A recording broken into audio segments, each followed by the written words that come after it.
He's extremely manipulative. He absolutely thinks he's in control of everything, when in fact, as he sits here in custody, he's in control of nothing except for his own behavior. Mr. Brooks, be quiet. I'm not going to sit here and be disrespected. Mr. Brooks, be quiet. I'm not going to sit here and be disrespected. These are sentencing arguments and they can make them. So I could do the same thing? Mr. Brooks, there's nothing disrespectful. They're doing it in a Yes, it is. respectful way. Okay, call me out of my name again. Many people talked this afternoon about good versus evil, and I definitely believe that's what this case was about. Daryl Brooks is the epitome of evil. He is evil in Another courtroom, person. please. No, you may not. The community is May I good. have the order The of the court people so are good. I think it'd be The best for me to victims just go are into good. the other Mr. courtroom. Brooks, I'm talking. I don't care about you talking. I don't care what you care about. I know you don't. Sit down and be quiet. Nah. Everybody has told you Nah. that. See, you got it all wrong, Miss Opper. Anti-Afro Svengalis.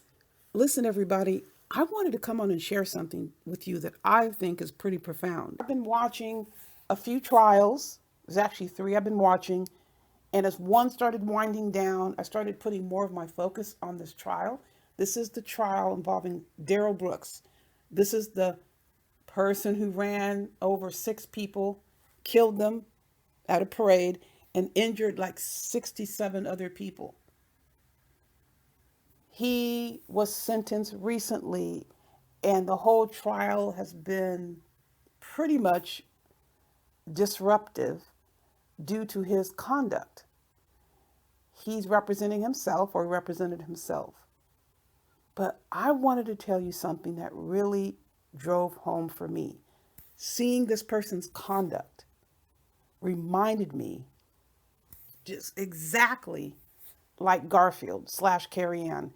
And I'm not talking about the acts that he engaged in, the murder that he perpetrated, although Carrie Ann / Garfield has been very much upfront about her willingness to engage in violence.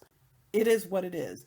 But his conduct, his behavior, and how the judge described it fits her to a T. And I wanted to let you hear the judge's comments. And also, there's a comment I'm tacking on from Photon. I want to come back and explain a little bit more why I'm addressing this situation in this context. Stay tuned, and I will return. Bottom line is, for this court, Mr. Brooks does not present as a person who is either not competent or not guilty by reason of mental disease or defect. Do the mentally ill sometimes commit atrocious crimes? They do. This is not one of those situations. We've heard Mr. Brooks's family talk about mental illness and bipolar. You know, in addition, and before I get to that, I've also had, over my 11 years on the bench, of coming face to face with evil on occasion. There are many times, good people do bad things, but there are times when evil people do bad things. There is no medication or treatment for a heart that is bent on evil. Child trauma, bipolar, indifference, physical abuse of a child, or even childhood trauma did not cause Daryl Brooks to commit the acts for which he will be sentenced here today. It is very clear to this court that he understands the difference between right and wrong, and that he simply chooses to ignore his conscience. He is fueled by anger and rage. Some people, unfortunately, choose a path of evil, and I think, Mr. Brooks, you are one of those such persons. Doesn't that sound familiar? Garfield tried the same shit in the Umar Johnson sector, came in here attacking black men. But I told you all at the beginning, it wasn't just black men she couldn't stand. First off, she can't stand herself.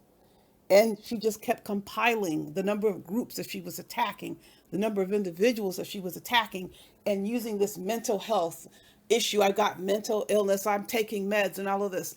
And some of you fools fell for that shit. If Daryl Brooks didn't get off, Garfield's not going to get off. When I say get off, being held responsible for her actions. And what do I mean by that? Attacking people based on their race, attacking people based on their skin tone, attacking people based on their religion, attacking people because their parents, oh my goodness, and coming for their children, sexualizing their children because they can't stand their parents, gay bashing people. And this is supposed to be a teacher? Attacking people based on their age, trashing people for their disability status, and poverty shaming. Oh my goodness. This is a person who poverty shames all over the place and put together a campaign for supposedly one of her students and wanted you to think that she really cared.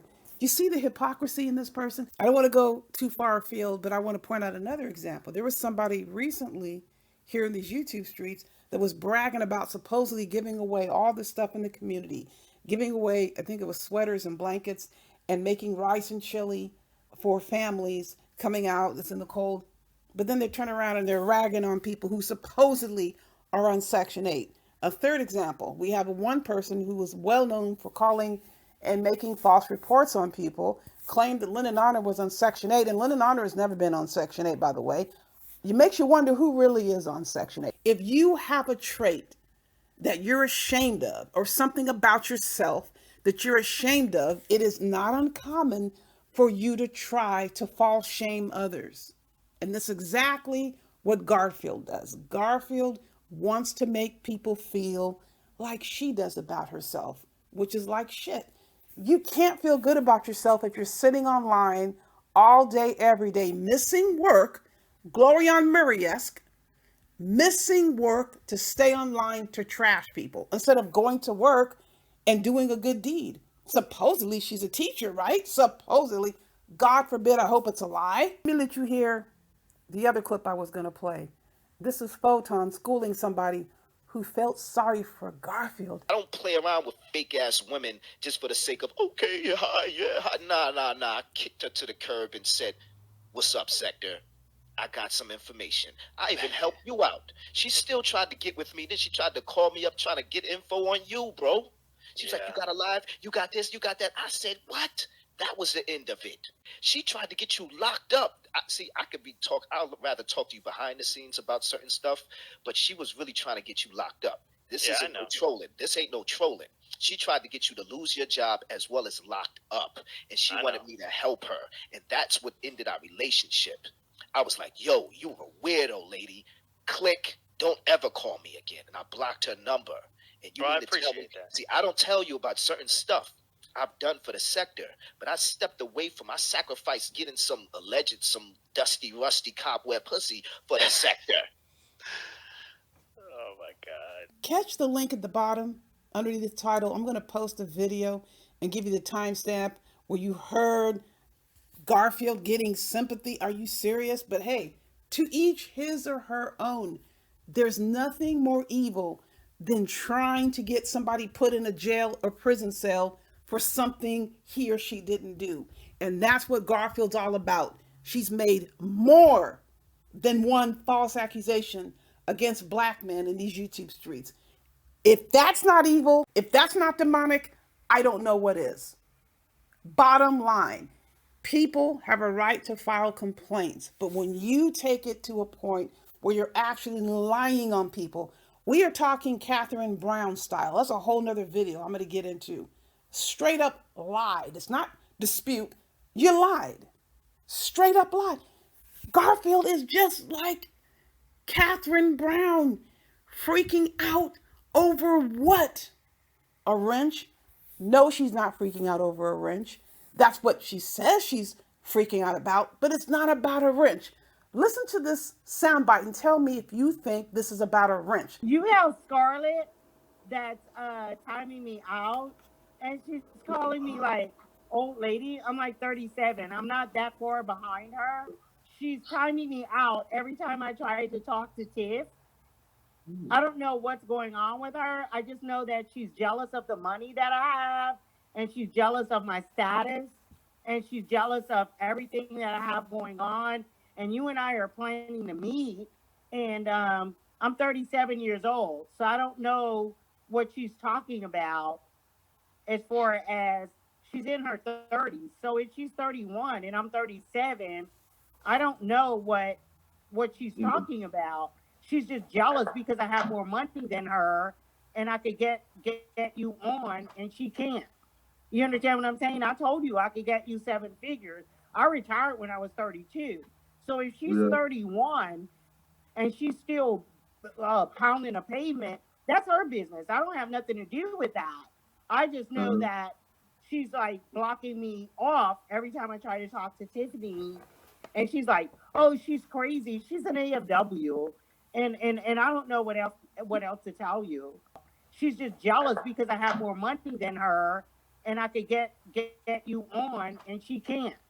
You understand what I'm saying? I told you I could get you seven figures. I retired when I was 32. She's jealous of me. I got money. And I'm like, okay, so she's 31, I'm 37, I'm 6 years older than her and I got money. What she's mad about? And the reason why I came on talking about my status is because of the fact I want to show that Dr. Umar doesn't only have single poor black women supporting him. She needs attention. I have a whole fucking entourage.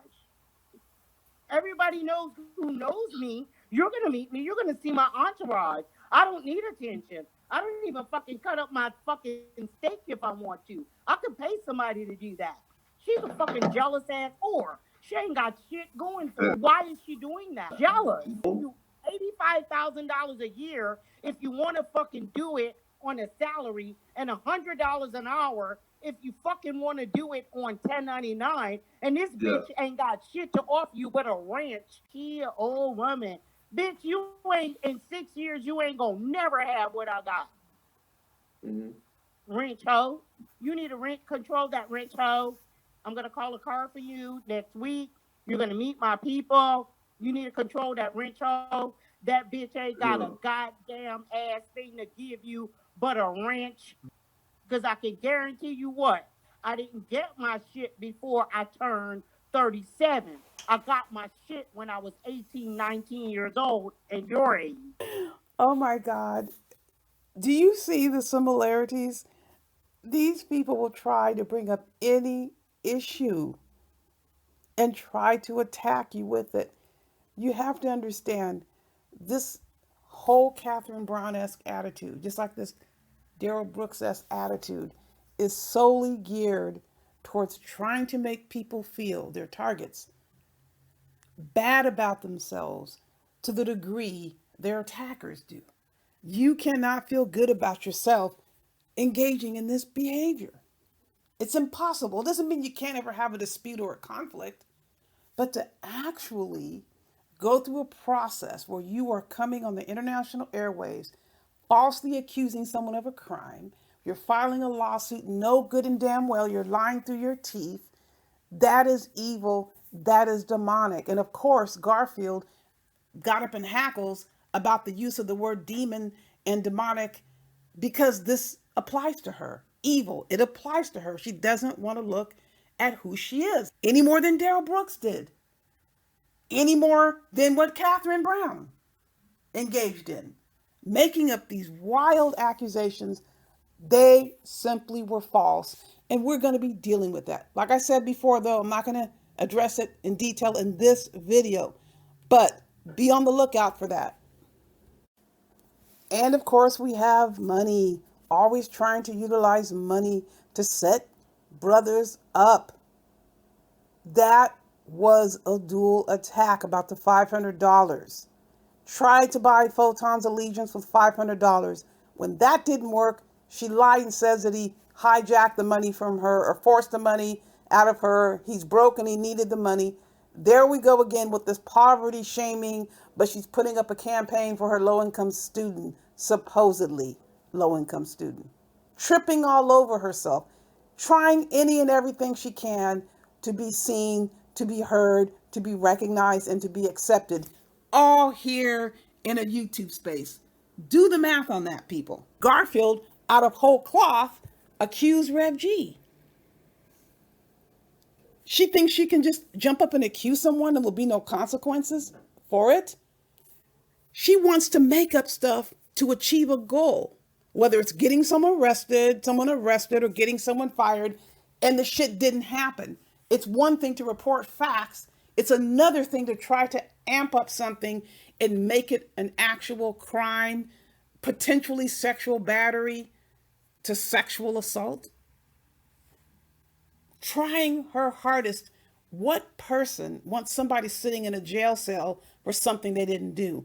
Would she be willing to sit in a jail cell for something she didn't do?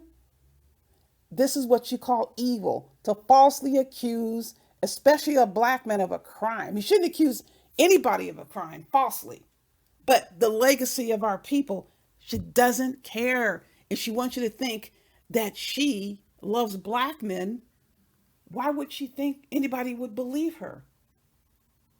Then she goes off and does this campaign for a black male youth. It's totally and completely phony. Anything I can do to get attention, that's what Garfield is about. It's elementary, it's simplistic. The goal is to keep you focused on the name that she's calling you, on the criticism that she's leveling, on the abuse that she is spewing, covering all these topics, covering very personalized attacks, again, designed to keep you away from focusing on who? Her as a person, and identifying what's already obvious.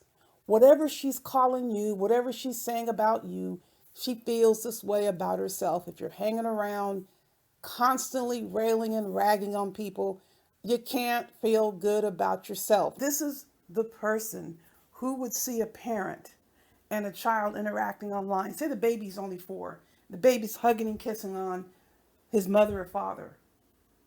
She would have something negative to say about that because she thinks those parents are unhappy. She thinks those parents would envy a life like hers, sitting around a dog barking all day who she ignores. Do you really listen to what this person says? Sitting over there with a dog she ignores who's not groomed. And isn't that interesting? Ungroomed owner, ungroomed dog. Sitting over there, looking at a screen, trying to convince people that Gerald Palmer isn't wanted, isn't loved, has these odd religious beliefs, is just the scourge of the earth. If anything represents how she feels about herself, it would be her attacks on Gerald. That's your life. Because if you had anybody in your life at any stage of the game that was anywhere near the character and the friend that Gerald Palmer is to many people, you wouldn't be the way you are. Listen to this. She claims to have a sister who's LGBTQ+. I don't remember if she said she was trans or lesbian, one of the two. Which sibling would you rather have in that circumstance? Gerald is in that situation. He's been very open about his sister. Imagine a sibling like Garfield. If you or a relative was LGBTQ+. This person, again, calls herself a teacher, supposedly a public servant. No doubt, if it's true, has teenagers in her classroom who are still ambling through sexual development and sexual identity issues and sexual orientation issues. Students represent the world, and they have a so-called teacher who's a raging homophobe. Think about that. Would be non-supportive in a family situation, non-supportive in a public servant relationship. These children, and I again pray that she's lying, are exposed to the venom-minded hatred of someone like Garfield. And she wants to come on and convince you that her life is one that should be envied. All these other people she attacks without rhyme or reason, these people haven't done anything to her. She doesn't know how to be a friend to anyone because she doesn't think she deserves it. And that goes far, far back before YouTube ever came into existence. If you were raised to believe you are worthless, this is what you do. You try to overcompensate by attacking people, especially if it's never resolved, even partially. So it is so unconvincing looking at her and hearing her talk about people she doesn't know, She's resentful because they have what she doesn't have, trying to talk shit about breaking the culture of silence, saying she's walking around like she owns the place where she lives. How do you know she doesn't own the place? You don't know anything. It's because she's in a loving, intact relationship with two beautiful children that worship her. She's a good mother. She's a loving and dedicated mother. But then again, Garfield doesn't like people like this. She thinks people hate their children because that's how she feels. What do you think about a person who calls her own dad a dog?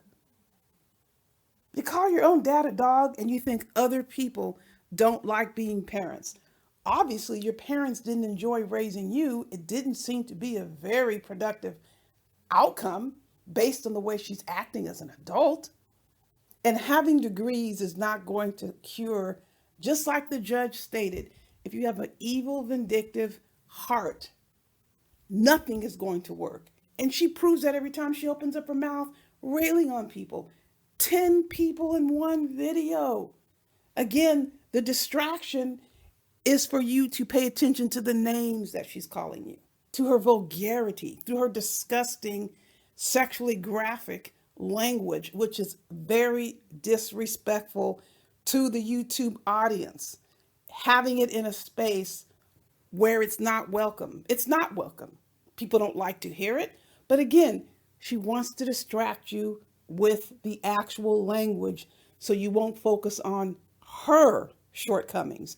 And there are many. Her behavior shows it. Just like you saw this Daryl Brooks in court, trying to delay everything, trying to keep people away from focusing on him. So what did he do? He attacked the judge. He attacked the prosecutor. He's attacking the victims whose relative he murdered. He's attacking them. Anything to keep you away from talking about me.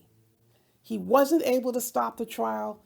Judgment was rendered, as it will be with Garfield. There will be a reckoning. You can't go about life deliberately trying to destroy people who've done nothing to you. It's not in self-defense. And let's not kid ourselves. Trying to whine and cry about Photon, called her a hoe. She's over in Dumpsy's chat and he still has videos up, dogging her out. And if she's not in there now, she sure as hell was after he posted those videos, ran over there kissing his ass. So that tells you right there, what a hypocrite she is. There was no intervention. She tried to manipulate Dumpsy to try to get back at Photon. Guess what? Neither one of them care about you. It doesn't even matter. And that's what she hates. She doesn't matter to herself, but she wants everybody else to consider her someone important. Get with yourself first. Feel good about yourself. Not phony, because what she's doing now is phony. You can't get people to feel good about you if you have no self-respect, and that is the bottom line. So this is what I would say to anybody. When you hear this person railing and going on, calling you all kinds of names, keep in mind she's simply referring to her own level, degree, and intensity of self-hatred. And those words are going to come back and haunt her. She'll have to answer to that. Don't give her any mind. Don't pay her any attention. Meanwhile, she's going to try to get the attention any way she can, which includes staying home from work so she can curse out black folks who she claims she loves so much. People, be sure not to touch that dial, because I have some follow-up to the earlier statements. You have some of these victims speaking on the concept of evil and demons. And it fits right along with what Garfield has in mind, her whole disposition. So don't touch that dial. After you hear, buyer, beware. And Mr. Brooks, I hope as I read my statement, you continue to roll your eyes. I hope you continue to laugh and just show how bored and unmoved you are by all of this, because I think that's important. It's important for the world to see that evil can be a tangible, living, breathing thing. I think it's important for the world to see what human rot looks like. And to all the survivors, every time he puts his hand on that empty cavity where his heart should be, I hope you all smile, and I hope you take solace in the fact that today is our day. Today is for us. Today is so we can take our handful of dirt, throw it on his grave, and move on. But Darrell Brooks' conscience is clear. And I believe him. Out of everything he said in this courtroom, I believe that is the one truth he told. I mean, how else could he make a witness look at each of his battered friends that he ran over and ask, how do you know who this is? She accepted people for who they were and made people feel good about themselves. That is what the world lost, and you have the audacity to tell this court that your conscience is clear. I'm sorry, Mr. Brooks. There's not a human with a soul on this planet who could snuff that light out, who could steal Lee Owen from this world and have a clear conscience. And that is why you hear the term monster. That is why you hear the term demon. You know, I saw you that day. It was just after you ran over the Catholics. I saw you hanging out of the window, looking back with a smile of satisfaction on your face, laughing at an inside joke that at the time I didn't get, the punchline escaping me. I didn't get it when my mom didn't respond to my texts. I didn't get it when she didn't answer my phone calls. I didn't get it the first couple hours my brother spent looking for her. I didn't get it until my wife sent me a video of you running over children in the parade. That's when I got the punchline. And it hit me like your red SUV, Mr. Brooks. I saw a pure, unrepentant evil in your face that day, and it disgusts me that you are allowed to exist. And I know the answer to the question that everyone keeps asking. I know why you did this.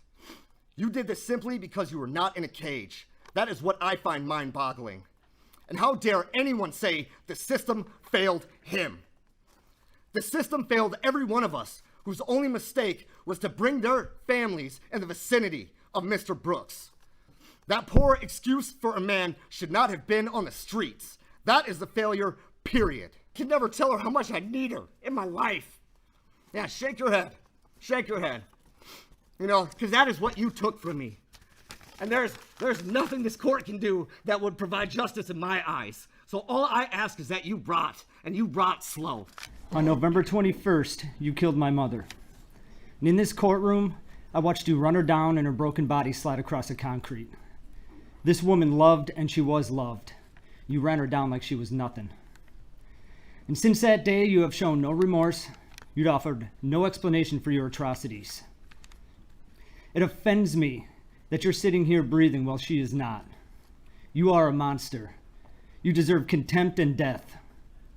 Sadly, with no death penalty in this state, I can only hope they lock you away someplace so deep the rats chew on your fingers at night. As for me, this will never be over until the day I'm pissing on your grave. I think it would be fair to say that for your crimes, even God hates you.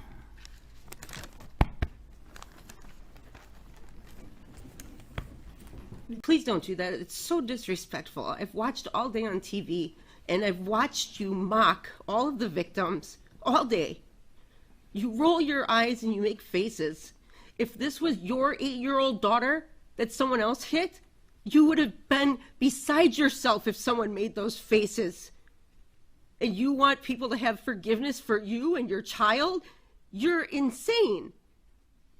I hope that the judge puts the most amount of years on your sentence, and I hope that you live in hell for the rest of your life for what you have done to all of these victims. Do you realize after you hit me and my mother-in-law, I spent 5 minutes walking around looking for my daughter on the ground. I was looking for her through little girls that were keeled up in little fetal positions because you had ran them over. You hit them with 3,300 pounds, and you don't care. Right before you hit me, I turned around and I looked at you. I didn't see your car. I saw the look in your eye. You knew exactly what you were doing. You knew exactly what you wanted to do. And that was because you are a narcissistic piece of shit that thinks you can get away with everything. And you are not going to ever get away with anything ever again. You did what you wanted to do, which was instill fear and horror in all of these children that are involved. You're a child killer. A woman killer. I cannot wait until somebody inflicts that harm on you. Mr. Brooks, I'm advising you to be quiet or I will clear this courtroom, and under Illinois versus Allen, you will lose your right to be present while the remainder of these individuals give their statements. Okay, well, come on with it. Once they start, I expect you to be Come quiet. on with it, because that's what you've been waiting to do the whole time. Piece of shit. Listen up and listen what she has to say. All right. God damn. Sir, you're going to have to be removed. I'm sorry. I can't tolerate that from anyone. Mr. Brooks, my admonishment to you is the next person's going to get up and they're going to start their statement. And Okay, yeah, but you made it seem like I'm trying to purposely interrupt that. Mr. Brooks, And I don't think I'm that's turning fair to to them. do that. Please be quiet. Okay. Yeah, I still have the First Amendment right to be heard and to speak. I still have that right. Mr. Brooks, this is a sentencing hearing. I don't The care trial what it is. You're not All going right. to continue. He is arguing You're with not- me. He is now forfeited. You're not his gonna right to be continue- present. you're Everyone not is to gonna clear the courtroom continue- while he's moved to the next courtroom, and I'll make the appropriate findings when I'm able to do that. So without can I get a interruption. finding of fact? Can I get a I'm legal stepping finding off of the fact? bench Because I don't here. agree to a That's all I stopper. have in